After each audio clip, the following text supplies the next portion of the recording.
What's up and welcome to Around with the Boys podcast. On this show, we talk about life, sports, business, and all the cool shit in between. I'm your host, James Rackley, and along with me as always is my co-host, Johnny Dunleavy. Mr. Johnny Dunleavy. So sit back, relax, crack you a cold one, because we're going to learn about some hippos and some NFTs.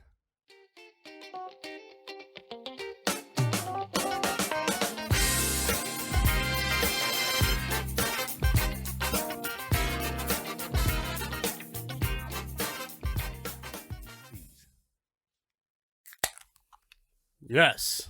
Welcome back to Around with the Boys podcast. This is episode 70. As always, like and subscribe on all major platforms. Subscribe to the YouTube channel. Follow us on Twitch. We're live again on both as we speak. The Twitch is twitch.tv/AWTBpod. And, of course, call in if you'd like. 910-726-3900. Very exciting show today. We're finally going to learn about some NFTs instead of just pretending. We did an interview on Monday with Chris and Benton of Cryptic Capital, who is the firm funding the project Pablos Hippos NFT. Which is a very interesting thing, what they're doing. It's for a great cause. It's actually a project that means something. But yeah, I mean, we enjoyed the hell out of it on Monday. So yeah, we learned a whole lot. I mean, you're going to learn a lot about hippos. You're going to learn a lot about crypto, NFTs. I mean, there's going to be some technical jargon as well as some laughs and everything else in between it. So I'm going to go ahead and play this now. And afterwards, we'll talk about it. We got sports picks as always, March Madness to catch up on, the whole nine. So here we go.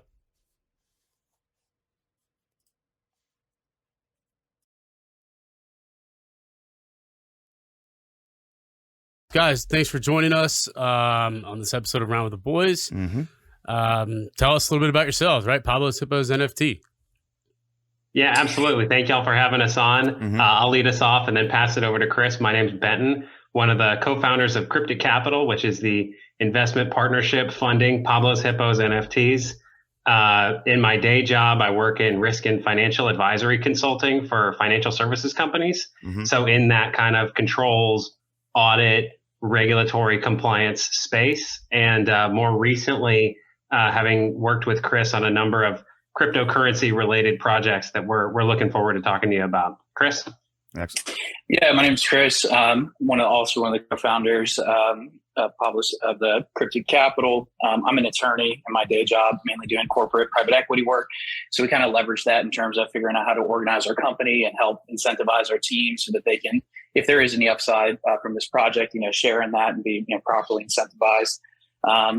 We kind of started talking about this project maybe around December of 2021 and just thinking about, a way to get involved in this space, given kind of our other history. We have some mining ventures that we've worked on and a new one that we're rolling out.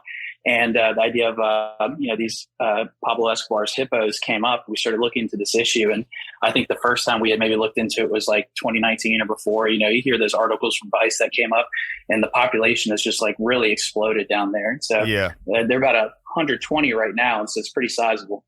And it started with how many? Four. Yeah. They're moving fast. It's crazy. That episode we did, we both had COVID. So we had to do it remotely. And probably about 20, 30 minutes before we did the show, we were just looking for something to talk about, right, as a filler. And I stumbled across, it was like posted 2 or 3 days before that, multiple articles about the problem, like down there with the hippos.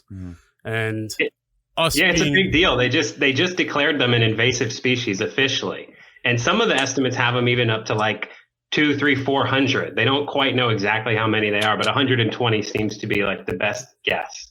Yeah. And, I'm thinking to myself, wow, these, hippos are, we live on the water, right? So we're kind of used to all that. And I always remember like hippos are kind of mean. So then we start digging. Yeah. They're no joke. We find out all these stats and I'm like, this is terrifying, right? You guys saw the clip. I'm researching, I'm reading Google as we're doing that. Well, on that, I think we actually need to correct the record because you put out a little bit of disinformation about the hippos in the water. Hit me with it.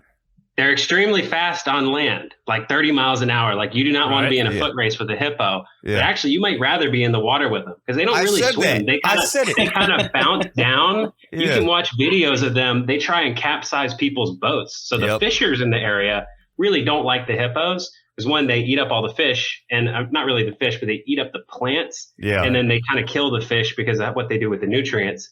But you can see these videos of them bouncing after these boats. Yeah. And if they get them, they will just knock them over. I sent him a video that night that a buddy of mine had sent me because he tuned into the show that day. And he's like, dude, have you ever seen this?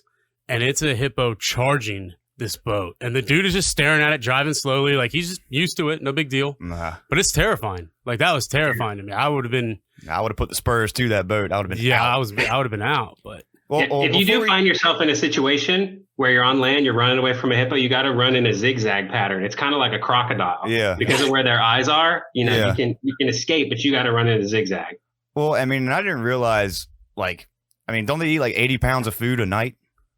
Or something crazy. So this is one of the big things with the hippos. Yeah. You think 120 hippos, it doesn't sound like that much for a huge river, but they eat so much and they poop so much, they totally change the environment because they eat a lot of nutrients and then they poop out a different kind of a nutrient. So some of the fish and animals do better. Some of the plants and animals do better, but a lot of them can't survive. And so they're like reforming the whole ecosystem into a hippo ecosystem. They call them ecological engineers because of how they do that over time.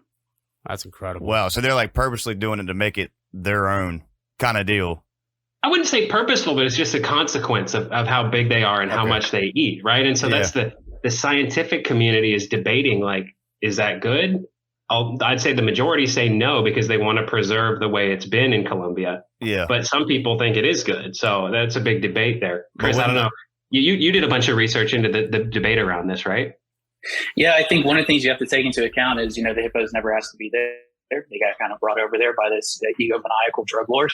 So now that they're there and they've grown, is it, morally right to, authorize hunting on them or treating them like an invasive species, or would a habitat preservation be the way to go, or just try and keep their numbers static using sterilization methods? There has to be a humane response as well, taking into account that they didn't just migrate over here naturally. Yeah, exactly. Before we get a little bit deeper, how did you come about hippos? Why do you love hippos so much? Yeah, so Chris talked about it a little bit. I have a personal connection with hippos. If you want to you can go on our Medium site, which is where we post all our blog articles. And there's a whole thing with my grandma and hippos. So I've kind of always been obsessed with hippos for my whole life. Yeah. But we wanted to do an NFT project. And what we were trying to find is we want to do an NFT project where we're going to be able to do something positive. A lot of these NFT projects are just basically a cash grab. They're creating profile pictures. There's no real purpose to it. And so we were like, all right, let's find a cause that we care about that is small enough that we could actually fix it, but big enough that people will be interested in it. So then we kind of, Chris was mentioning, we had looked into this a while back to see how we could get involved. And it was just kind of a natural thing. Hey, people like hippos. We found an awesome artist. Her name is Johanna. She's actually from Nicaragua. So she has a little bit of that connection, and she was really interested in the project when we told her about it. So that's how it all kind of came together. Gotcha. Yeah, we saw. I saw her interview. Yeah, the interview that you did with her. But as far as like the NFT side goes, right? Like before we get into all of that, quickly explain to people that don't know what NFTs are, because there are a lot of them. Just kind of the basic. What is it? How do you use it? What's it intended for? Yeah, I can take this one, Benton. And I don't know if Benton's frozen on y'all's screen, but his video is frozen on mine. So just wanted to flag that for y'all. He's good on our end. Okay, perfect. So NFTs are a way of bringing digital art to the masses. It's connecting, all of these independent artists who maybe don't have some sort of gallery that might show their work to anybody who can go out and search for it, find something they like. What makes it exciting is that it's related to the cryptocurrency space, which is known to be very volatile with big swings up and down. So there's a lot of speculative value that goes into these. But what makes it really cool from an artist perspective is that it allows a perpetual royalty to the artist. And this is what we intend to use once we get the art out there, is that as it trades and whether it appreciates or depreciates in value, a fixed percentage goes to the artist, which we'll use then to help finance the efforts with respect to the hippos as selected by our community. And the blockchain, what that does is it serves as a ledger that identifies specifically who owns this piece of work. And so you've created this big digital and scalable art environment, but you've also preserved ownership and economic entitlements for the original creator. Yeah, maybe just to put it a little bit in layman's terms on that ownership piece, here's a way to think about it. If I send you a JPEG file, I still have a copy of it, you have a copy of it, and nobody knows which one is the original. The thing that makes an NFT special, if I send you the NFT, you own it. I don't have it anymore. It's gone from me. I can't say that I have it. If I have a screenshot of it, I have a copy, but I don't own it. NFTs have done kind of for art or for other digital files what cryptocurrency did for money. It's a way to transfer it and to be sure, okay, I sent it to you, now you have it, I don't have it anymore. Right. That's the perfect 2-minute explanation I have heard thus far. Because I mean, I'm pretty involved in the crypto space and all that, and NFTs. I've explored OpenSea and so on and so forth. But that's a perfect explanation for what you guys are doing. And OpenSea, just for anybody listening who doesn't know what OpenSea is, OpenSea is probably the most user-friendly marketplace. So think of kind of like an eBay or an Amazon for NFTs. That's what OpenSea is. It uses the most common forms of cryptocurrency. It's the easiest to use. It's still not as easy as something like Amazon, but it's the most user-friendly. So that's why we chose OpenSea. That's where we're going to be selling our NFTs. Okay, well, that answers one of the questions. And yeah, so March 31st, right? That's the big day. Is that the countdown you got going right there? Yeah, that is. We're excited about it. Chris, I don't know. You can talk about some of the stuff we're doing leading up to the presale. Yeah. Are y'all doing big events? I mean, how are y'all, publicizing this? Yeah, we've had hit the ground running and like learning how to do digital and real world advertising. So we've tried some promotions here and there. There are certain restrictions around NFTs whenever it comes to digital promotion on mainstream platforms. So we've had to identify that and learn to work around that. We've been working with general organic development by trying things like NFT giveaways and just engaging with our community. And then we've also been going to local stores and restaurants around Texas and passing out little cards we have made that have a link to where people can find our website and all our socials, as well as just some coasters. We're doing some giveaways at some small gaming stores in Louisiana. So just trying to tap what the networks we have and find a way to build a community around this issue. Yeah, one thing that just to tack onto that, one thing that we've experienced as we've gotten into this, Chris and I come from this very regulated world where everything's very above board and you have to follow the rules. And I'll tell you, this NFT space is sketchy in a lot of ways. I mean, it's new, it's the Wild West, and you'll go see, go on Twitter. You should do this anytime you're researching an NFT project, is go check out their Twitter. But the number of followers they have can be very misleading, because one thing that we've experienced running this project is as soon as you create an NFT project and start putting it out there, all of these people start messaging you saying, hey, let me promote your project. Send me $100, send me Ethereum, send me some Bitcoin, and I'll promote your project. And what these accounts do is they build up these huge bot armies, and you can pay them and those people will follow your account. And yeah, you can have 10,000 followers, but they're all fake. Yeah. And so we've been trying to do it the right way, building organically with real people. There's a thing I would recommend to any of your listeners who want to check to see how somebody's account is. It's called followeraudit.com. You can do follower audit on an account and it'll tell you how many of their followers are bots. Good tool. Nice. That's a great tool. Nice. Coding on that's probably pretty nice. All right. So prior to doing Pablos Hippos NFT, which we're still going to get into in depth, what other projects have you guys worked on? Yeah, so we started a friends and family partnership around Ethereum mining. We branched out into some ASIC mining as well, so primarily Ethereum, KDA, and the node operation through Flux. That's kind of technical, but that was our kind of first segue into building these types of partnership structures. And then Benton and I found that, we just really work well together. And we have another helium mining operation that's launching, where we're basically putting miners in homes of friends and family across the southeastern United States. And then we have this project as well. So we have a couple of things in the works, but those are the three that are the most prominent. And I'm going to try and be like the translator for newbies, for people who don't know some of these terms. But when you think about mining, think about having supercomputers that are sitting in a warehouse or like an office building. And these things are just running all the time. And basically, I don't know, it's kind of hard to explain what mining does, but it's kind of like running IT security for the blockchain. So you get paid to support this whole thing for the electricity that you use and the computer power that you put into it. So that's kind of what mining is. And the miners are getting smaller, right? So for example, there's a miner right below me that I got involved with a close family friend, and I'm mining MXC right now, full time. And depending on the price or whatever, but it comes out, I think last month, like 890 coins mined. And it's just plugged in underneath my desk over here. And I think, and I keep trying to explain it, although I'm not very good at the knowledge behind it, but I feel like crypto, it's such a universal currency. It's universal currency, right? Like you don't have to worry about going to an exchange thing or nothing like that. Yes, there are exchanges and whatnot to convert coin, but you can buy, I don't think people really understand what you can buy with any of it. And they're like, whoa, look at this little coin, right? Like there's one, it's like Volt Inu or something like that, right? And I think $25 will get you 7 million quintillion coin or something, whatever. Yeah.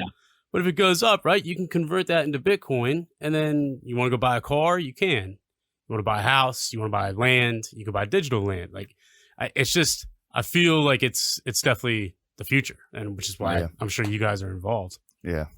Yeah, the whole landscape, I think, can be really intimidating for somebody new getting into it. Yeah. And like I said, there are a lot of, not necessarily scams, but just really speculative investments that people get into. And so I would encourage somebody who's interested to first dip their toe in something like a Bitcoin or Ethereum first before you get into like the more, complicated stuff. But in terms of the size, Chris, what are we running right now in terms of, I know we have our octo miners and stuff. You want to talk a little bit about that just to give people a sense of how big these things are? The type of like GPU mining, those are pretty large, but I had to look up MXC, and this is actually really similar to Helium. And this is one of the reasons we're kind of pivoting in that direction with the new venture is I really love this distributed internet service type stuff where you are creating a network around you and you're creating the ability of other people to connect these Internet of Things devices or even their own personal Wi-Fi. That is the real goal. And that's really why we're so bullish on all these crypto type projects is the decentralization. The fact that you're no longer going to be having to go to just one ISP, AT&T, or maybe it's Xfinity, depending on where you live. And those are your two options. But creating this broader network that is out of the control of these huge corporations and more so in control of people with these decentralized governance systems where people can make decisions on how the network's going to work and what changes are going to be implemented. I think that is really what people want. They want agency. And that's something that we were after with Pablos Hippos. And, we're going to mint a governance token that goes along with this in the way that people will direct, we call it the foundation where our royalty fees accrue, that wallet address. And they'll be able to vote and direct how those funds are distributed into which organizations. And so it's not just a nameless, faceless organization where you give us money and we promise we'll give it to someone else. It's actually you get to choose where it goes. And that's how we bring in that community element of letting people say, look, I'm really passionate about this. I really think the Hippos should have their own, private preserve. And I want the foundation, wallet address to distribute all funds to a cause that supports that specific purpose. So I think it gives agency, and that's really what we're out to target and what I think makes crypto exciting. Yeah, people think about that. I'm sorry, just think about that in contrast to like giving money to the World Wildlife Foundation, right? Like you're going to send $100 into this giant pool. Who knows where that money's going? Who knows how much people's salaries are? I don't have anything against the World Wildlife Foundation. I'm just saying. I get an example. You buy one of our NFTs and you get a vote on how the funds are used. That's a cool thing, I think, for someone who's interested in helping the Hippos and actually wants to see, okay, I put some time and energy and money into this thing. What did you guys do with it? Exactly. I mean, like for me, because that's exactly what I was thinking. Okay, well, if I'm putting my money in there, I know exactly where it's going. You know what I mean? And I'm a part of the process now. I'm a part of the team versus a blanket give $6 a month to whoever. I mean, I'd feel a lot better knowing, all right, I'm helping with X, Y, and Z, like right there. But quickly, I mean, have you guys been down there to see the hippos and all that stuff? No, we would love to go. I mean, that is part of our plan long term, assuming that we are able to. It depends on how much funding we're able to raise. I think at a certain point, the vetting process for where those funds go will get a little bit more intense. Like if we're talking about hundreds of thousands of dollars, we're going to want to meet with the people that this money is going towards, right? If it's a little bit less than that, it may not be worthwhile, for us to all go because it's an expensive trip, but we would love to do that. So, I mean, who have you been in contact down there about this whole thing with? Yeah, so the main organization that the Colombian government is affiliated with is called Cornair. There are some ecologists and scientists down there, and their current solution, what they're working on, is sterilization. Previously, they had been doing it surgically, which I don't know if we want to get into that, but I think we're all right. Castrating a hippo is no simple task, okay? You got to catch the hippo. You got to hit that guy with a bunch of tranquilizer darts. Takes about 10. Yeah, that's what I'm going to ask. That was a big question. Because I was burning in my mind. I'm like, there's no way there's just one trank. I mean, you have to it is a process. Like you first, just to get the hippo, because if you try to do it in the water, he's going to escape. Yeah. So first you have to put, it's funny, I looked into this. You have to put cabbage. They love cabbage. So you put cabbage on the land, right? And you do that for like a week. You get the hippo accustomed to coming up for this cabbage. Then you build a pen around it. You keep putting the cabbage in there. And one day you close the door. Okay, so now you have a hippo. What are you going to do with it? You're going to hit it with a bunch of tranquilizer darts. Now you have a sleeping hippo. What are you going to do with that? You're going to load it into a van. And in Colombia, they still have major problems with the cartel. If you have a sleeping hippo in a van, you're a target. They're trying to take your hippo so they can get the tusks for the ivory, the meat, everything. There's a whole poaching problem that goes into this, right? Now you're busing this hippo across Colombia to go to the surgical center where then they have to perform surgery to basically castrate the hippo. And here's a crazy thing. Hippos' reproductive organs are inside their body and they move around. So it's no simple operation. Jeez. You finally get the thing out and it's not like you can release the hippo. It takes about a month for him to heal. Yeah. So now you got a hippo that you got to hang out with for a month, bring him back. And it's a whole process. Now they did recently receive from the US government a donation of, I think about 60 shots of this stuff called Gonacon. Gonacon is kind of like seasonal for hippos. I mean, it's like you sterilize them for a certain period of time. It's like birth control. Yeah. And so they can hit them with darts of this Gonacon stuff. It's something, if people want to research it, they use it for deer populations and stuff too. Yeah. But it's very expensive and you have to keep doing it over and over a long period of time. Mm-hmm. And the Colombian government has basically said, like, we don't have the funds and we're not interested in funding this operation for forever. So we got to come up with a better solution. Yeah. Wow. I mean, and everything you just said, that's just for one hippo. Just one. Yeah. But now you make another good point. It's like, man, you get that guy out. Now you got to worry about protection, getting it to wherever you're going. I mean, and that's what people don't. I mean, we kind of have it pretty good here. You don't really have to worry about a cartel sniping your hippo. I mean, geez. But I mean, how big is this? I figured y'all'd have them on like a flatbed or something. That's a big van. Like to go through the. It's got to be a huge van. I don't know. I haven't actually seen it up close. I assume, I mean, geez. Are there other organizations down there focused on this issue, or is it just the Colombian government? The other organizations that are involved. Chris, do you want to go ahead and talk about the activists a little bit? Yeah, I was going to say exactly that. So the ALDF, the Animal Legal Defense Fund, they've been involved, and they've actually won a case not too long ago in one of the federal district courts in the United States, having the hippos declared as legal persons. So I don't think that necessarily has any bearing on the legal status of the hippos in Colombia themselves, but it's kind of getting the foothold to basically push and get ahead of the Colombian government possibly legalizing big game hunting of the hippos. So they're on our short list of a group that we'd like to support as well. I think we want to see how we do with our pre-sale to make sure that we actually have something of substance to offer these groups, and that we could be good partners to them. So a little bit is wait and see, but that's one of the groups that we've identified for the short list on the activist side as people who really are involved in this issue and ones that we would like to work with. Excellent. Yeah, something interesting to know. In Colombia, it's a big industry, tourism around the hippos. They get about 50,000 people a year coming to see the hippos.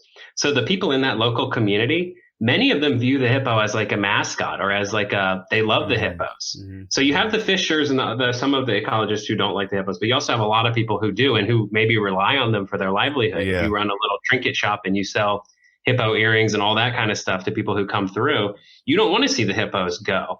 So a couple of years back, I think it was 2019, one of the hippos mauled a fisherman. Didn't kill him, but injured him pretty badly. Yeah. And in response, the Colombian government ended up shooting one of the hippos and killing it. And there were massive protests and tons of action resulting in what Chris was talking about, where basically they've made it illegal to kill the hippos at this point.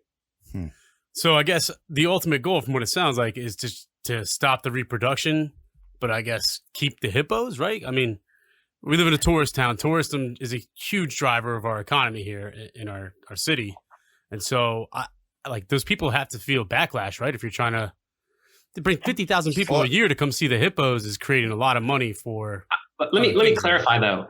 Our goal is to bring awareness and to create funding for the solution that our community determines. So we want to bring the best and brightest minds in who have thought about all these different angles and have them essentially fight it out and vote with their, NFT governance tokens that Chris was talking about which solution we are going to support, whether that's funding sterilization on an ongoing basis, whether that is, many people don't like it, but setting up some kind of an ethical trophy hunting program, or maybe it's a containment strategy where you set some kind of dams or structures in place so that the hippos can't spread beyond a certain area, and you fund like public awareness campaigns of safety and that kind of stuff. There's a lot of ways that we could go, and we're not really taking a position until we bring everybody together, get the experts in the room, and have our community vote on it. Well, so how big of an area, I mean, like how far have they spread? You know what I mean? I know it was just on like Pablo's property, but then, I mean, no, it's further than that. So if you pull up, if you pull up our website, we have on our roadmap the different port cities that the hippos have spread to.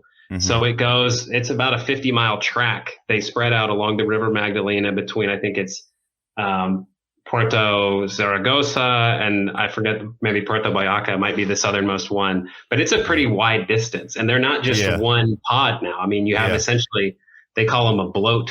That's what a group of hippos is called, a bloat. Mm-hmm. They have multiple bloats now along the river. Yeah. Cause I just wanted you to say that just for our listeners that don't watch it on YouTube or whatnot, just so they know it's like it is spread and like how big of a problem it really has become. I mean, cause all they do is eat at night. So, I mean, I understand if you're a farmer and there was no hippos and now there's a hippo, like, hey, like, well, what do I do here? You know what I mean? So it's a tough situation. But I guess like what have y'all came about like for problem solving for this? I mean, I know you want the best and brightest minds, but I know y'all have had to have come up with some ideas. Any ideas on how to fix the issue or? Yeah, Chris, I mean, I just laid out a couple. I don't know if you want to, we're a little bit hesitant to provide an opinion because we want to create this forum, right? We don't want it to seem like we're biased, but I think we kind of laid out, Chris, I don't know. How do you want to respond to that? Yeah, I mean, I think, we kind of preliminarily know where we fall on the issue. And so for myself, I think that, possibly a preserve would be the way to go. Might be able to control the numbers a little bit more easily. And while I think hippos are amazing creatures, I definitely recognize the threat to the individuals. But, just to, piggyback off Benton, that doesn't necessarily mean that, while we're running any sort of vote, we would, manipulate it or control it to go the way that we personally feel. We really want to give agency to the people who are, working with us and give respect to how they think the best approach is. No, that's great. And I've always said people love options, right? Like, okay, wow, I can put my money towards this, or this, right? I wish the IRS did it with our taxes. That would be nice. But by the way, if you're buying crypto, make sure you're keeping good records when it comes tax time, because that's a big deal now. The IRS is really clamping down they're on looking. Yeah, starting this year. But so you guys, March 31st, right? Is that pre-sale or whitelist? Yeah, so the way the pre-sale works, we're going to have 25 hippos that are up for sale. Each one of them is unique, hand-drawn. We're not talking about computer-generated stuff. Each of them has a name, an identity. It's going to have certain features, all drawn by Johanna. The 25 are going to be available on March 31st. That's the pre-sale date, starting at 9 p.m. Eastern time. And they're going to have a set price of 0.25 Ethereum. Now, we are creating a whitelist. What the whitelist means is you have a guaranteed spot and ability to purchase a hippo. We also have certain, contests that we're running on our Twitter and stuff where people might be able to get a discounted price and that kind of thing if they're like a special contest winner. Mm-hmm. But it'll be open for everyone. But if you're on the whitelist, you're guaranteed to be able to get one. If you're not on the whitelist, then it's kind of like first come, first serve. Right. Yeah. You got to be there for the drop and smash the button. A buddy of ours, actually, Dan, he is very interested in it. I think he's been doing the Twitter stuff on your pages. But he had a couple questions that he wanted us to ask you, if you don't mind. Sure. He wanted to know your thoughts on Web3. Chris, I'm going to defer to you on this one. I know you're way into the Flux play and everything else related to Web3. I mean, I think there's kind of two directions you can go. The Flux side of it, we could talk metaverse a little bit, but I'm going to pass this one to Chris. Yeah, I think so. Web3 goes into what we were talking about with XCM and Helium, and Flux is another one of these. Flux is really interesting because it incentivizes people to put computing power online, and they're aiming to be effectively the AWS, Amazon Web Services, of the crypto space. And they do have programs and platforms that are hosting on there right now, and they have other tokens that are actually building off the platform that they've created with all that computing power being available. Whenever it comes to mining, this is a little bit, tangentially related to Web3, but, Flux, not to talk them up too much, is also, pushing for the proof of useful work, which right now, whenever you're mining, you're solving random algorithms, and it's the ability of the computing power to be able to solve it quickly enough to be able to validate the transaction. And person A sent money to person B. My computer was faster. I got to validate it. I get the transaction fee. Proof of useful work would be, is there an algorithm that we are trying to solve? Is there some sort of AI that we're trying to implement? You'd have to talk to them about the specifics of how they're going to do that. I know they've partnered with NVIDIA to try and further that along, but then kind of these concerns about wasted energy, wasted electricity, I think those kind of dissipate because you are solving real world problems via the transaction hash algorithm. Mm-hmm. And then, Web3 just in general, being able to, not have websites taken down because of, political or personal reasons of whoever, controls the keys to that door, and to have the ability of anyone to be able to access the internet and get free information. I think that is the future.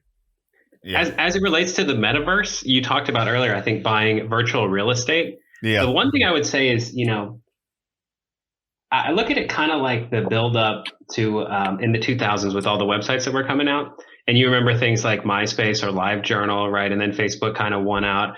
I assume one of these metaverse companies is going to hit it right and hit it big. But I think a lot of them are probably going to just disappear. So I think there's definitely something there. It's really interesting technology. Yeah. I think people are living more of their lives online. Like right now we're meeting virtually, right? Like you could kind of make an argument that this is like, primitive Web3 in a certain way because we're not meeting live. But people are starting to have meetings in the Facebook metaverse, but it's not caught on that much yet. I think there's still a lot of work to be done there. Yeah, and we had done an episode right around the time we did the Pablos Hippos joint. Yeah, that I pulled Decentraland up on the feed, and I'd already joined it, and I was walking around and I was showing people you can gamble in the casino, you can chat with people. I mean, right then and there, and it was just super interesting. But it's like in the space of 3 months, you just see more and more and more and more popping up, and it's like, which one is the one? But it goes to what you were saying. I mean, one of them's going to hit it right. I mean, that's just how it goes. I mean, there's a lot of coins, a lot of all this stuff out there, but some of them will rise to the top. Just be diversified, I guess, is probably the best thing to do. I don't know. Yeah, but if you want to invest, I think you should get a little piece of all of them. Don't put all your eggs in one because I was telling my buddy Joe the other day. I'm like, man, Just this is not financial advice, by the way. No. But I'm just saying, like, there's a million coins, but some of them are worth like 0.00000 whatever. So $10 on that thing. I mean, whatever. If it goes, it goes. Like It's like the dude who bought all that Dogecoin, right? Yeah. But I mean, $8,000 worth of it. Now it's like billions. But if he sells, he's gonna crash it. So he's the poorest billionaire in all the world. Yeah. But in terms of like the evolution of the internet, I mean, like we're sitting here, you guys are trying to solve a problem that you hadn't even been there, but you're doing it all via the internet in a new way of bringing people together. I think it's kind of revolutionary, and I could see 100%. I could see way more of these kind of deals popping up. You know what I mean?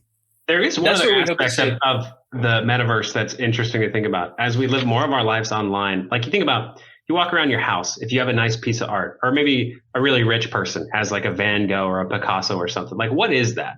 Really what it is, it's kind of like a flex on everybody that walks into their house. Look at this awesome thing that I have. Yeah. Well, if you have an NFT, and let's say that Pablos Hippos hits it big and becomes like well-known, and we actually solve this problem, we do all of the things that we have in mind.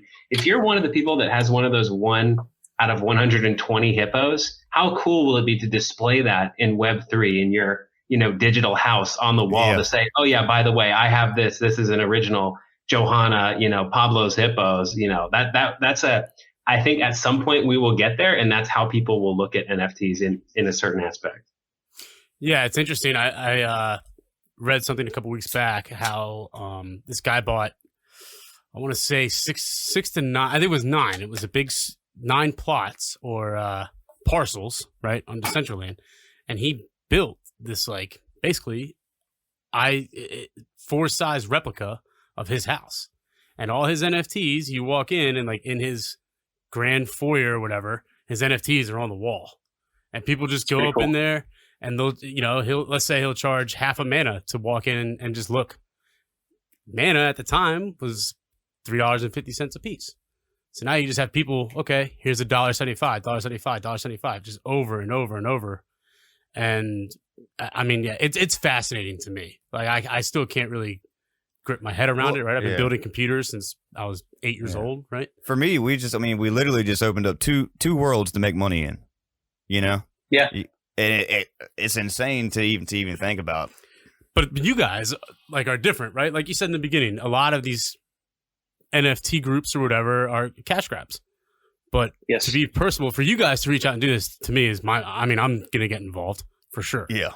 But what you guys are doing and telling us like, look, there's an issue. We want to be a part of it. We can use NFTs in this way to get money to figure it all out. It's just, it's awesome. And I wish more people or more groups would start taking after you guys' business plan and well, and it's inspirational because y'all both have full-time jobs. And you're doing this. Sure. I mean, this isn't a small project. Yeah. You know what I mean? Yeah.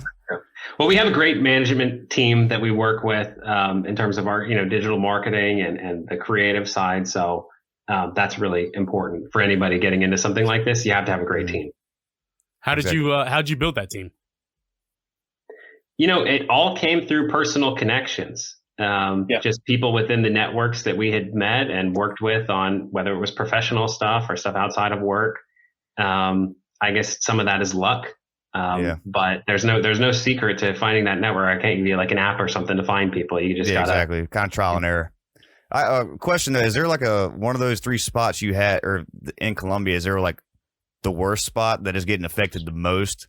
You know what I mean? Is there like some spots more manageable, or I guess is there a bigger population in one area versus the others? I guess is what I'm getting at. A hot spot. Yeah. No, I think basically it's kind of hard without a map, but if you map from Hacienda Nápoles, which is Escobar's, where they kind of turned it into a theme park actually, but where his estate usually used to be, and you track that to the River Magdalena, you can draw a straight line, and that's where the highest concentration of hippos are. And the further out that you go from that in both directions, it kind of peters out. So it's very much just like that's the main spot, and they're kind of branching out over time. It's crazy that they're still only like a 50-mile stretch, right? Like how big is Colombia? It's twice the size of Texas. No. Yeah. Is it really? Yeah. Wow. Or almost, I think. And they've only stayed in a 50-mile area. Yeah, I think it's only been 30 years, I mean, we're not talking about a huge amount of time. And one thing that's really interesting in Africa, hippos start having babies when they're like 7 or 8 in Colombia, because they have no natural predators, because the weather and the environment is so good and there's so many nutrients. They're starting to have babies at ages 3 and 4. So they are multiplying much faster than the hippos that we see in Africa. Wow. Yeah, this probably needs to be addressed. How long do they live for? I don't have the numbers on me. I think it varies depending on whether they're in captivity or whether they're wild. I'm thinking the number is like 60 to 70 years in captivity. Chris, can you double check that? I don't want to give the wrong information here. I just looked it up. It's 40 to 50 years. 40 to 50 years. Long time. But my thing is, like you just said, if they're going to be having babies earlier, aren't they going to live longer? I mean, if there's no predator, like what's to say they don't start living longer as well? That is one thing about these hippos, because they started off as semi domestic hippos, they do have some characteristics. Some of the locals have claimed that they think they're nicer and friendlier than the African hippos. And there haven't been any deaths. There's no recorded deaths. There's been some attack, but there's no fatalities. So maybe they're a little bit different. I mean, I wouldn't get too close to one personally, but no way. It's hard to know whether these might be a unique, almost like family of hippos, and kind of hard to say whether the stats are going to match exactly with what we see in Africa. And I think it helps your cause, though, that nobody's died. I mean, because you just said, like, when they shot that one, I mean, everybody was upset and, like, because they thought they were friendly and all that kind of stuff. I mean, it's like a huge catch-22. I mean, it's like, what can you do? But, I mean, it's interesting. And it's just to look at it from a 30,000-foot view, just seeing, animal, like how they're different and how quickly environments can change. I mean, this is a gigantic case study. Yeah. Like on the real level. Yeah. You hear about like in Florida, somebody will bring like snakes that don't belong in Florida and they start, going everywhere. Yeah. So, I mean. Yeah, the iguanas actually are really bad down there. Yeah. The iguanas are taking over everything and eating all the vegetation and whatnot. So it's like open game year round on them. Yeah. We have a buddy that lives in the Keys and he said they're just everywhere. They're everywhere. I read a story about the iguana. I don't know that this is 100% true, so this might be made up, but apparently when it gets cold, the iguanas like freeze, like they kind of hibernate and they just don't move. And there was a guy who found a bunch of them and he thought they were dead and he thought he could sell the pelts. So he collected like 100 of them and threw them in the back in his car. And as he was driving down the interstate, they all woke up. And this guy ended up driving off the interstate and crashing his car because he had a car full of iguanas that all woke up. Dude. Yeah, so when they thaw out, they come back to life. But I mean, nature's tough. Nature's tough. Though we had a buddy. I mean, because you can deer hunt around here, right? So thought they had the deer was dead, right? Had in the back of the truck or back of whatever it was. Woke up, freaking out. Just like a war movie type deal. I mean, nature's tough, man. Hey, so as far as the marketing goes, right, for Pablos Hippos. What do you think is the best platform you guys use for that? Twitter?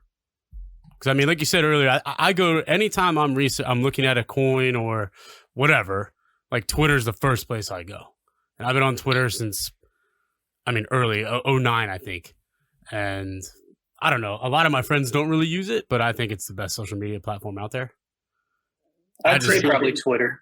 Yeah. Twitter. I do the same thing as you. I actually created just a dummy Twitter, before we started this project, just so I could follow some of the cryptocurrency projects, learn about them and hear about them. Instagram, we really like that and has really broad reach. And I think that, pictures or digital art go well with that type of platform. We have run into an issue with a number of bot followers following us and posting on our accounts. So we've had to debate whether or not to turn off comments. We don't want to shut anyone out, but, I think it's a turn off to a project if you open it and the first 15 comments or someone saying promoted on this, promoted on this. Yeah, we delete all of We deal with that every week. Yeah. And do y'all, is there anybody... Have y'all reached out to anybody in Texas, like any sports teams or anybody like that, celebrity, somewhat status? Yeah. So what we're trying to do really is build a community of people who care. Yeah. And so we're trying not to go too far down the pathway of professional and kind of celebrity promotions. I will say we reached out to Carol Baskin of Joe Exotic fame. And we slid into Carol's DMs and we were talking to her for a while. And ultimately she said, basically she liked what we were doing, but she said, I'm focused on big cats, not big hippos. So, good luck to you guys. So we couldn't get Carol on board. Yeah. Wow. That would have been something. Yeah, it probably would have been a big deal. And I understand the community thing. I guess I just was, in terms of awareness, like a broader reach, since they already had it out there to make that. I mean, heck, we will do that. I think after the pre-sale, we want to gauge kind of the interest and see where be you very are selective about which celebrity, because we want people who are aligned with the mission. Mm-hmm. But I think that is something that we will do at some point. Yeah. So a little roadmap for the rest of the year, right? After the pre-sale, what does the timeline look like? Yeah, are you guys going to develop more and release more to buy? And that's right. So assuming we have a successful pre-sale and sufficient capital, we're then going to push over to the alpha stage of putting together the governance token. And we want to be able to test that by the subsequent sale. So we plan on doing batches of 25 hippos, and we're going to use that to reinvest the proceeds into the business. All the royalties on that, the portion that the community controls will be in the foundation wallet address. And once those build up a sufficient amount of capital, we'll want to host a vote. And so if we only have maybe 25 NFT owners or less than that because they hold multiple, we might do a more informal vote before the governance token is ready for launch if there's enough funds in the foundation to be worthwhile. But otherwise, we'll continue accruing that amount. And what we really want is to have that governance token in place so that people really can vote. And then over the course of that period of the next couple, 2 or 3 drops, we'll also be bringing in people from the organizations that we'd like to partner with, like to host some forums similar to this, where we do have those experts on and they can give their position. It is hippos and it's just an animal, but people are very concerned about their well-being, and people are concerned about the ecology of Colombia and the best way to treat them. And I think that our community would be interested in hearing their perspectives on what is the best way to actually do that so they can make an informed decision. So we hope to bring all that to the community, along with just general promotion and continuing what we're doing in southeastern United States, hosting promotions events. It'd be great if we could have a happy hour where people are able to come, but it just depends on where NFT owners are. If we find they're all in Bulgaria, that might not be the best event for them. Yeah. So for anybody out there who wants to see it kind of step by step, if you go on our website, we do have a roadmap that has kind of each of the milestones listed out and what we're planning to do in what order. So that's there if you want to check it out. Excellent. Perfect. What where are you guys both based right now? Dallas? Chris? Yeah, Benton's in Dallas and I'm in Houston. Okay. All right, great. And as far as the coin goes, how does that all come about? Like, what platform do you plan on looking at to launch it? Are there any specifics, or is that just if you purchase the NFT, it comes with it? Yeah, so I published a Medium article on this, and it got picked up by a group called Coin Monks, which got a little bit of additional exposure. But the philosophy really needs to be a low gas fee system, and I'm really inspired by what sorry to keep bringing this up, but what Flux has done. I really like their incentive model, and so they have the Zelcore wallet. Persons who hold Flux in the Zelcore wallet, there are parallel asset drops, and they're able to claim those. It's like Flux-KDA, so it's a Flux that runs on the KDA blockchain.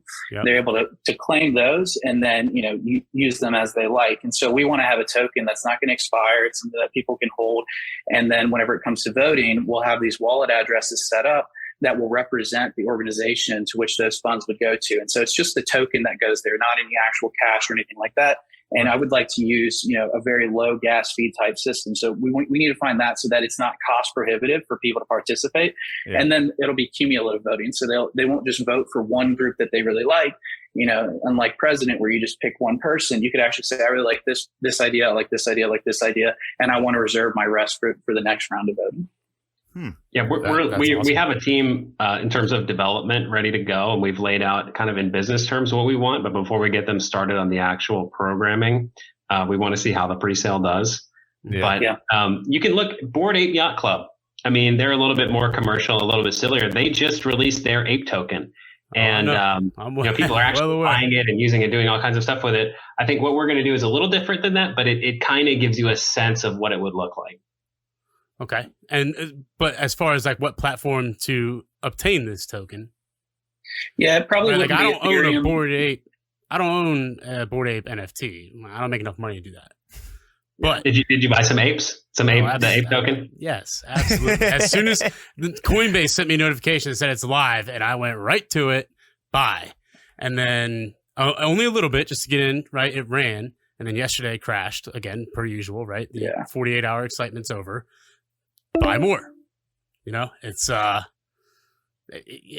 crypto game, and like you said, it's so volatile. And I'm still in the very early. You know, I created my Coinbase account in 2013. It's a funny story, and I bought almost a full Bitcoin. And wow. Yeah, it was like $100 and something bucks, right? And went up to like 500. Nah, he blew it. Yeah, went up to like 500, and I sold it. It's the Oh, most, no. like looking at my all-time history in Coinbase is the most depressing thing in all the land. But you know, back then I'm like, well, I don't really know what this is, but heck, I just made $350 on it in a week or 2 months, whatever. Yeah. And then of course, the end of 2016, January 2017 comes around, and see you later. You know, now there were a lot of people that got crushed during that time. If you bought at the peak of like 2016, and then it didn't come back until like 2019, so there was a little valley there for a while. Yeah, I had a guy who bought one at like 12, 13 grand, and when it went up to 16, right, and then it dropped all the way back down, and then obviously he's okay now, but yeah, it's such an interesting. You got to set it and forget it. That's what you got to do. Right, but at that period, that January 2017, I think really popped off for what the crypto world is, right? The exposure it got in that amount of time. But and last thing, merchandise. Y'all have merch going on where people could get shirts and all that kind of stuff. Yeah, we've been branching out into that category. The first thing we did was put together some founders jackets for our teams, and we're going to send those out. Unfortunately, with all the supply chain stuff, we might actually hit our launch date, and it's going to be hot before anybody gets their jacket. Hey, it's all right. But we've also started ordering hats. We're looking at Imprint. It looks like they, have pretty solid work products, so we should get those around the 25th or 30th, and depending on how those do, and if their printer does a good job and the material quality is good, we would then, leverage their API to open up a store. And so for people who are interested in the cause, we'd offer a similar proposition where a portion of all profits go to the foundation. So basically opening up this new wing where people who maybe don't know NFTs but are interested in the cause can still participate. Yeah, because that was going to be my thing. Like, okay, you got somebody, oh yeah, they're a great idea, but I don't even want to I don't know about this stuff, But they can still be a part of it by purchasing a t-shirt, a hat, to the cause, Exactly. And spread awareness, because. All right, so let's get on. Go ahead. Sorry. I was just going to say that we're planning with the merch to have it a little bit different than the NFTs. So we're going to have our creative director design some cool stuff. So it's not just going to be like one of the NFTs on a shirt. It'll be a little bit more artistic and look good, depending on what apparel it is. Is Joanna, is that how you pronounce her name? Is she going to be doing the t-shirts as well and all that kind of stuff? Yeah. Okay. Yeah. Awesome. She's very talented. Yeah. By the way. She's incredible. She also did our website. Honestly, unbelievable. Yeah. No, the website's great. I mean, we've been looking at everything over the last couple of days, but real quick, we got 6 minutes left before it ends. But if someone want to get on the whitelist, how do they do it? What ways do you guys set in stone? They'll have the next opportunity via Twitter whenever we do our next giveaway. And so our last giveaway was one hippo and 3 whitelist spots. So one person received a hippo and one received 3 whitelist spots. And then we reached out to them and let them know that we're going to offer a special discount, so they'll be able to get their hippo for 0.05 ETH. And so we'll do another giveaway with another kind of discount like that. So if you follow us on Twitter and Instagram, because we cross promote on both platforms, you'll be able to see what we're doing and get involved in the next giveaway.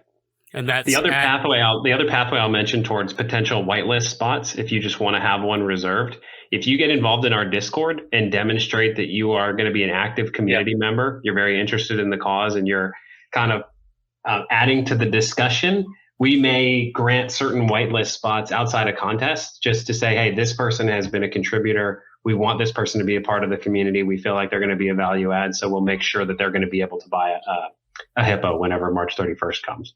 Yeah. Hey, before we lose you guys, there was one last thing that we had for y'all. I know we're running out of time. But we worked with Joanna and we mocked up a special Pablos Hippos NFT for you guys with the Round with the Boys brand. So that'll be one that we mint on the 31st and send to y'all at the address of your choice. But if Benton's able to screen share, he can pull it up for you now. But we'll send you the PDF so you have it in advance. Dude, guys, that is incredible. Man, that is awesome, man. Was not expecting that, but that's awesome. Dan, like I said, my buddy Dan is all about it. So we put a story up before we got on here just to say if anybody had questions. And he's all involved in the Twitter thing, and And you guys he's welcome to reach out to us too on Twitter if he wants to DM us. Happy to go into more specifics for anything he has. Yeah, and you guys are at Pablos Hippos NFT on all platforms, right? I think there's an underscore on Instagram, but effectively, yes. Well, Okay. we share. Yeah. We'll have it all. We'll get it up there. I mean, honestly, I'm kind of excited. Like when y'all get your shirts rolling, because I mean, like you said, I mean, this is a tourist town. This is a pretty young town. I mean, we could really. Oh, look at that. That's awesome. Yeah, I don't know if y'all can see it. We'll send you the high quality, high resolution PDF, but we made sure he's got the beer going, he's got the beard going, he's got the ball cap, and that's Joe's signatures on the front of every single hippo. Dude, guys, awesome, that's man. Incredible. Like, I can't thank you enough for that. It's we see it perfectly. No, that's awesome, man. Wow. Excellent. That's excellent stuff, guys. And that's going to be, we're sending that to you guys. We appreciate y'all having us on. No charge. I mean, that's going to be like a gift, Hey, well, wow. Thank y'all and thank her for us as well for doing that. Of course. Absolutely. Guys, this was super interesting. I mean, I can't thank you enough. The couple episodes we've spoken about NFTs and crypto, we both say multiple times, like, listen, we don't really know what the hell we're talking about. But we're getting it out there. And to have professionals, guys that are doing it, and for a great cause. It's very personal. You guys aren't out there just to make, quick coin off something. And that is not only is it revolutionary, it's admirable. All at the same time, inspirational, you name it. Yeah. So I mean, and I just think y'all are really, you're a step ahead of the game in terms of what the future is going to be like. And I mean, that's just impressive to me. So yeah. Hey, what's the Discord server? I'm going to join it as soon as this is done. Yeah, all of our links for everything we have, if you go to pabloshippos.nft.com/links, that's the website /links. It gives you links to everything. You can check out the Discord from there. You'll get an invite. You just have to go through the bot thing to make sure you're not a bot. I think you have to post a hippo emoji, and then you're in. The TikTok is on there. I would say, please don't go on the TikTok. I have a bunch of embarrassing videos on there. Just no. I'm on it. I started following you, and I've been seeing them. Don't even go on the TikTok. You're doing good, dude. The TikTok's hard. I still don't even know what I'm doing, and like the Instagram Reels, same thing. Like I put a reel up on my personal account about Virginia Tech beating Duke in the ACC championship, and I've put I can't tell you how many reels on ours. And whatever, like I don't think any of them have over 1,000 views. And I put up a 50-second video talking crap about Duke. It's boom, 5,000 views in a week. It's like it's unbelievable how that works. But again, we can't thank you guys enough for coming on. Yeah, this was awesome, fellas. We really appreciate it. So cool. So and that was awesome Thank you for right there, us. man. This has been a heck of a Monday, I can tell you that. Yes, we will definitely be in touch. We're going to post this. I'm sure there's going to be a lot of questions. So if we could shoot you guys like an email with a list of questions from people or something, or have you back on down the road, whatever. Just like a progress update kind of deal. Yeah, it would be awesome. awesome. Absolutely. Keep in touch. We're happy to do that. Yeah, because so we're going to air this on Friday, and I just can't wait to hear the response. Because I've been telling a lot of people about it, and they're really interested about hearing it. So. Yeah, I got a client in Texas too, so I might do a double take when I go out there and see them. No. If y'all are ever in the area, in Burleson, Texas, So I'm a big Dallas Cowboys fan, so next season I'll try to get out there. I don't know. It's not looking too good for the Cowboys for a while. It's not, man. But look, when you're a fan for life, that's how it goes, right? Yep. It is what it is. Again, thanks guys so much. We appreciate the time and everything. And we'll talk soon. All right. Have a great week, fellas. See you later. Thank you. All right. Well, there's a lot there, a lot of education, a lot of I don't know, man. It's just impressive to see these guys go after something. They stepped into the field. They're so smart. Yeah, I mean, I'm trying to pull up. Johnny's gonna pull up the our little NFT so you can get a better view of it. And again, Chris, Benton, we appreciate the hell out of that, man. That meant a lot to us. And Johnny's putting it on the screen now. Hey, what's going on? Cheers. Cheers into the chat right now. But yeah, so I hope you enjoyed that interview. There was a lot there to learn. I feel like I know a little bit about NFT world now and cryptos and stuff, as well as the problem in Colombia. And it'll be interesting to see, like the progress of, this whole idea and how it works out. Yeah, here. So I'm going to show you. See if we're going to lose the mic real quick because I don't feel like dealing. That's our personal NFT. which is cool, dude. Yeah, I mean, no, come it on. was cool. Like, No. Like the way you just did that. That was what I was laughing at. oh yeah, well yeah. But yeah, I couldn't believe when they hit us with that at the end. I was like, I mean, Yeah. listen, it's very cool to and for them to take the time out, and it's very personalized. I'm gonna change the Twitter profile picture. It's gonna be that. Yep. But it was all. I mean, I could have talked with those guys all day. Oh, for sure. And they were nice guys. Yeah, At the end of the day. great dudes. Pushing it hard. The pre-sale release is going to be Thursday, so 6 days from now, 9 p.m. Mm-hmm. We're gonna be posting about it, hyping it, and I just can't wait to see where it goes. Yeah. So. I mean, I think it's going to have some steam to it. Yeah. They start getting the ball rolling. I That's think it'll legit get some cause. steam. I mean, Yeah. and like they say, going after the Carol Baskin thing is hilarious. That was hilarious. Had they got that, it'd have been a wrap. Yeah. And I think you said on there, she said something like, I like big cats. She's interested in saving the big cats, not the big hippos. Yeah. And it's like, okay. Well. Fine. But listen, animal conservationists are going to get behind it. And Yeah. hopefully it goes It'll blow. to big things. And shout out to Chris and Benton again. Thank you guys. Yeah, man. We doing that. really appreciate you coming on. That was awesome. Yes. Cheers. Sports time. Yeah. It March is- Madness It's is. time. Before we get to March Madness, though, there's a little bit of shit. NFL news. Sorry. I want to touch on. Tyreek Hill has joined the young stud Waddle in Miami. So now the two fastest wide receivers in the league are on the same team. Damn. Josh told me today and sent me an article that there's rumors and talks of Brady also going to Miami. What? Listen, He said he's going to. a Boston sports insider with a history of bombshell scoops regarding NFL legend Tom Brady, who was the first guy to report that he was going to Tampa when he left New England, Yeah. has dropped another one. Veteran broadcaster and reporter Dale E. Arnold tweeted on Thursday that he, quote, would not be surprised if Brady played somewhere other than Tampa. Hinting instead at a possible arrival with the Miami Dolphins, he said, quote, try a little further south than Tampa. So I don't know. Wow. Deshaun Watson had a press conference today where he's trying to clear his name because now he's in Cleveland. We'll see where that goes. Yep. Speaking of Cleveland, nobody wants Baker Mayfield.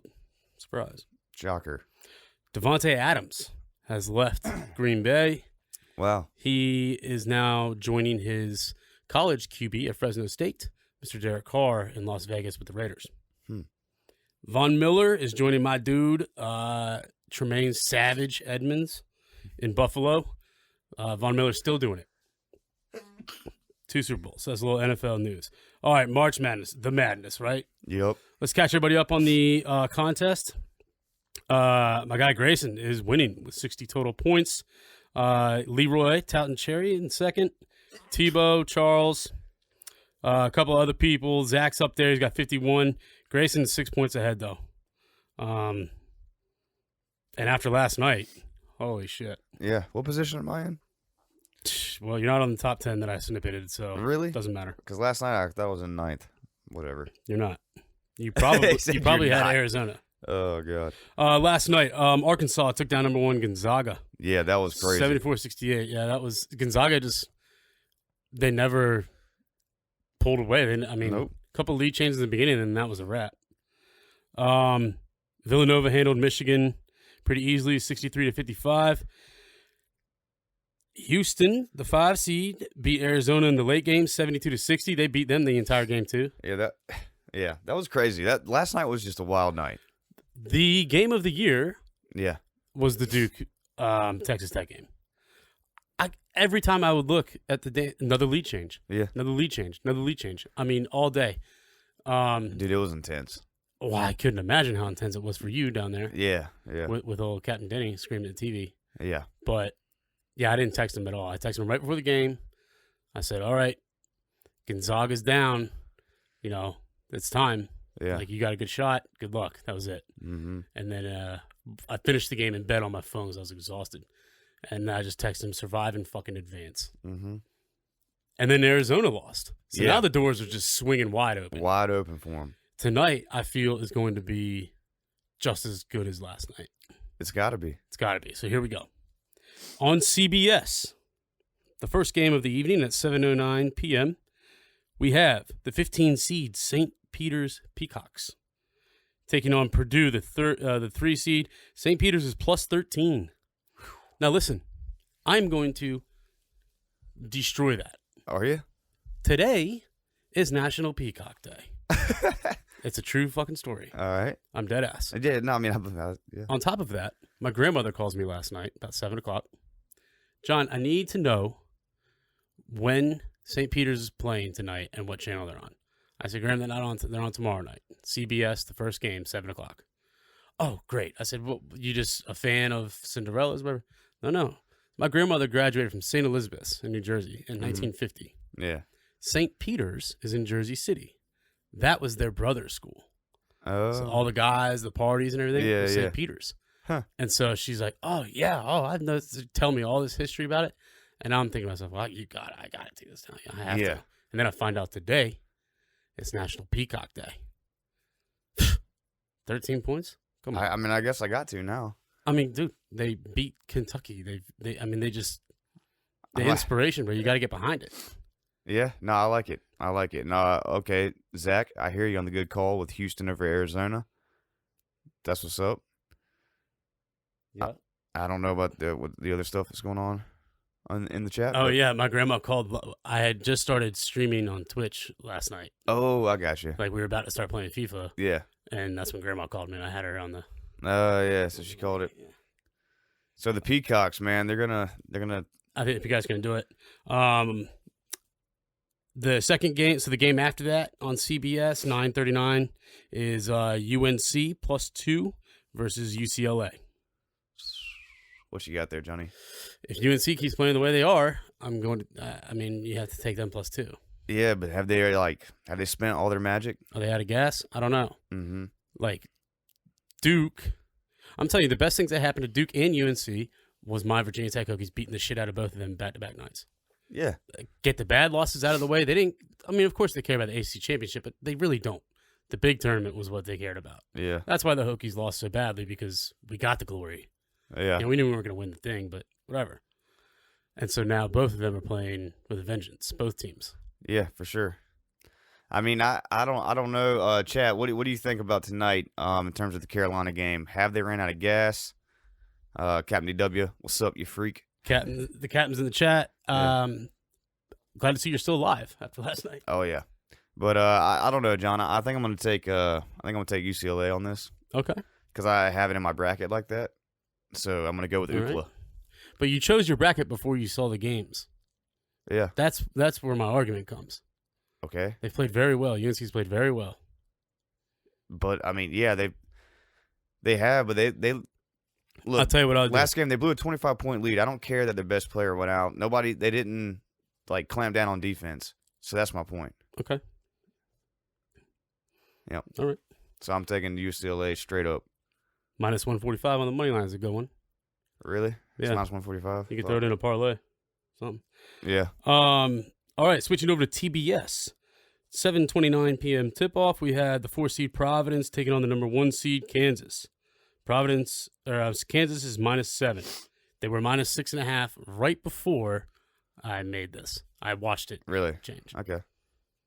I mean, I would just parlay like UCLA and Kansas or something. I mean, I don't know. 7's a lot. 7 is a lot. 6.5 I probably would have taken. Yeah. Now, if you can buy up to 1.5 points on whatever, which is what we can do, I got something for you after this. All right. The final game, the late game after that one, is the 11 seed Iowa State versus the 10 seed Miami Florida Hurricanes. Another team that's been playing very well. I couldn't believe they beat the shit out of Auburn. Yeah. I mean, yeah. beat them bad. Yeah. The entire game. I mean, that's what I'm saying. It's been a great tournament. It truly has been. Miami's -3. Madness. Yeah, I mean, they're on a roll. Hell, by 0.5 point. Yeah, so if you buy 1.5 points for each of these, I got a 4-picker here. Well, hit us with the 4-picker. Get us to the salt. So St. Peter's, and I put this in before I did it, so I did get, I'll explain.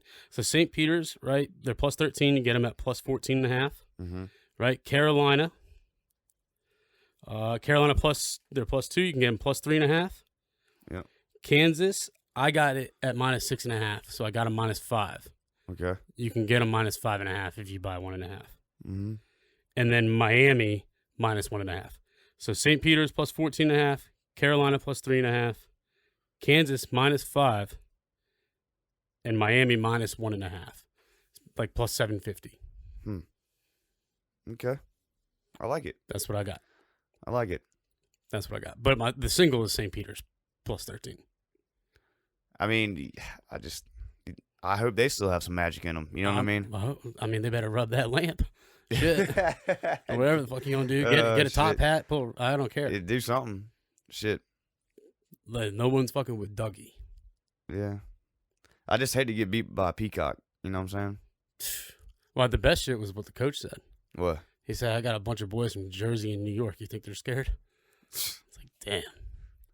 Ah. Damn. And the video I saw on TikTok where it's like every the one AAU team that looked like this, you knew was trouble. And it just pans across the St. Peter's line, right? And it's all these big basketball players, and then it's just the lone white dog. And it's like, that dude's a killer. And you know he is. So I'll be your dog. Yeah, I'll be your dog. And you know he is. And he's just humble, charismatic. He's got the mustache. He's a little guy. Yeah. Let's ring. I love it. I love it. I can't wait. So that's all we got. That was it. Yeah. Showing the interview and talking March Madness for a little bit. Damn, it was crazy not talking the whole time. Yeah, it was. But It was anyway, also kind of cool to just watch it. happy gambling tonight, chat. Happy gambling, the rest of you rounders out there. Yep. Check out Pablos Hippos NFT.com to learn more. All the links are there. We're going to post everything up. Oh, yeah. Pre-sales Thursday night, 9 p.m. if you're interested. If not, buy you a hat or a shirt. Yeah, because that's coming too. Save And the hippos. Thanks again to Benton and Chris. Yes. And We will catch you guys next week. peace. Later.